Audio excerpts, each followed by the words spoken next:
ሐዘንተኞች የሐዘኑ ተካፋይ ለመሆን በቅርብ በሩቅ የመጣችሁት ወገኖች በሙሉ የክብርት እናታችን ወይዘሮ ጥሩ ወርቅ ይግዛው የሕይወት ታሪክ እኔ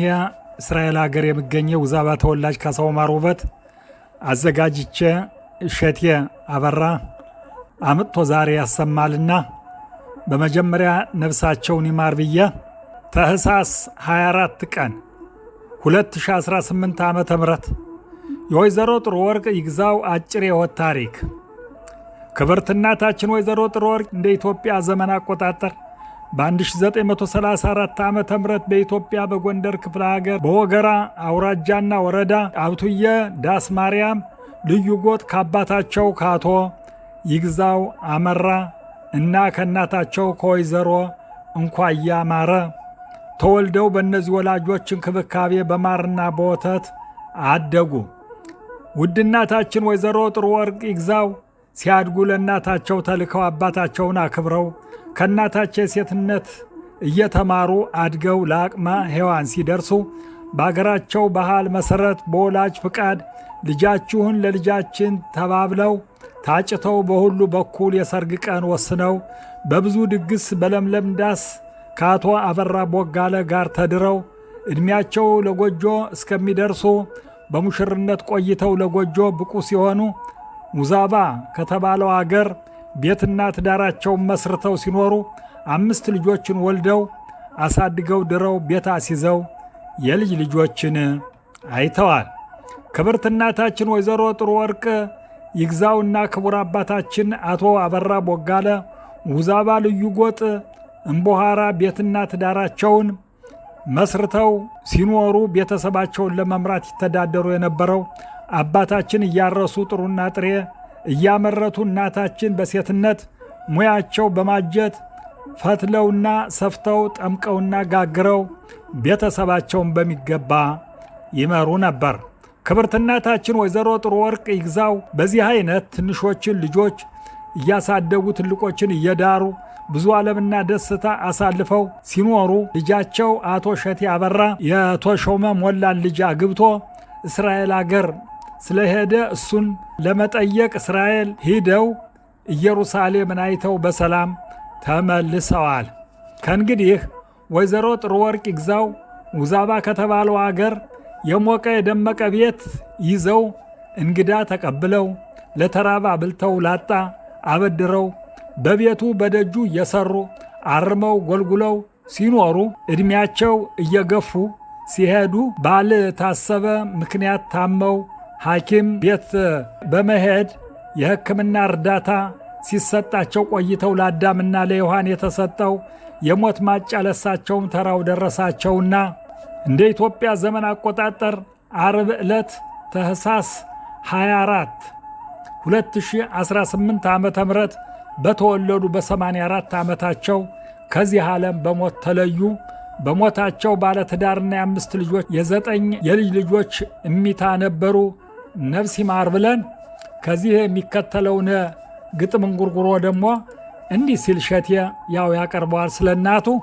እስቲ ወገን ስሙ ይላሰማ ብሶት የታደለ ሆኖ ስጦታው ከጥንት ለአዳም የተሰጠ ያመራራ ሞት እናት እንደሌላው ሊበላት መሬት እናታችን ታማ ሐኪም ቤት ብንወስድ ዳኛው አዳልቶባት ትሙት በቃ ፍርድ እጅ እግሯን አስረው በቀጭን ገመድ ከሰው በላው መሬት አገቧት ጉድጓድ። እስቲ ትንሽ ልጻፍ ስለ አንቺ እናቴ ዛሬ ቁሜ እንድሄድ አንቺ ነሽ ሕይወቴ እማዬ ምን ልበል ማን ብዬ ልጥራሽ አንቺን ለማማጎስ አይበቃም ስምሽ እንዲያው በጥቂቱ ይታወስ ስራሽ የአምላክ ልዩ ሥራ ፍጡር መሆንሽ ብርዱ ሳያግድሽ ፀሐዩን ሳትፈሪ የሰው ፊት ራቡ ጥማቱ ሳትይ ራስሽን ረስተሽ ለልጅሽ ስታበይ ውሌታሽን መክፈል ይቻለኛል ወይ? ጉንጮችሽ ጠውልገው ሳት ለብልቧቸው ዓይኖችሽ ፈዘውን ማፈሶባቸው እጆችሽ ገርጠው ሸክም በስቶባቸው ወገብሽ ደርቆብን ሁሉንም የቻለው እሷ ምንም ሳትቀምስ መጥገቢ አጥግቧት ከጥሩ አልጋ ላይ መተኛት ሳያምራት ቁጭ ብሎ መብላቱ ራስ ሳይናፍቃት አሳድጋናልሽ ማንንም ሳይበግራት አሁን ከዚህ ቁሜ ልናገር ክብርሽን የአምላክ ልዩ ሥራ ፍጡር መሆንሽን እውነት ይቻላል ወይ መክፈል ውሌታሽን? በስቃይሽ መጠን መመለስ ብድርሽን። 9 ወር አርግዘሽ አምጠሽ ወልደሽን ጡትሽን አጥብተሽ በጫንቃሽ አዝለሽን እሽሩሩ ብለሽ እያቆላመጥሽን በወተቱ ሞልተሽ በቅቤ አቅልጠሽን በክብር በዝና አንቺ አሳድገሽን በልጅነት ድረሽ አጎራብተሽን ልጆችን ጠብቀሽ አይዟችሁ እያልሽን ብድር እንድንመልስ ቃል አስገብተሽን እማዬ ምን በላሽ በጠዋት ቁርስሽ እየጠበቀሽ ነው አፈር ወራትሽ ቃሌን አላጥፈውም ይኸው ብድርሽ ሲያምሽ ስናስታምሽ ስርብስ አጎርስሽ ከአቅም የበላይ ነው እንዳልመልስሽ። እናት ቀለስላሳ ጠባዩዋ ለስላሳ ሽንት ልጋግ ጠርጋ ቅርሻቱን አብሳ ቢርባዋ አቆላምጣ ስሙን አማጉሳ በማጀቱ ገብታ ሞሰቡን ዳስሳ ብዙ እንኳን ባይኖራት ድስቱን አባብሳ እኔ እንደ ፋብላ አቅፍ አርጋ ጉርሳ ሳታበላ አታድርም ቢተኙም ቀስቅሳ በሽታም ይለቃል ስሟ እንኳ ሲቦሳ የወረቀት ብዛት የፊደል ጋጋታ ዘርዝሮ አይዘልቀው የእናትን ውሌታ መጸለይ ነው እንጂ ጠዋትና ማታ ክፉ እንዳያገኛት እንዳትንገላታ እንኳን እስከ ሥራው ቁጭ ብዬ ከቤቴ እናት ዓለም እያልኩ ስምሽን መጥራቴ ሳለቅስ ውላለሁ እንደ ልጅነቴ አልወጣልኝ ብሎ ስስቱ ካንጀቴ ወይስ ሞኝ አይደለሁ አልባል ሕፃንም ማክበርሽን ስለማውቅ ትዳር ቤትሽን ትመጫለሽ እያልኩ እያየሁ በሩን ለካስ ቁርጦ ሆኗል መለየታችን መንግሥተ ሰማያት ይማር ነፍስሽን ይላል ሸቴም።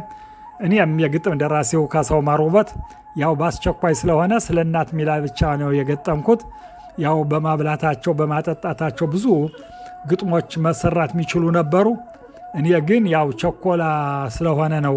እንደዚህ ያሳጠርኩት። ነፍሳቸውን ይማር።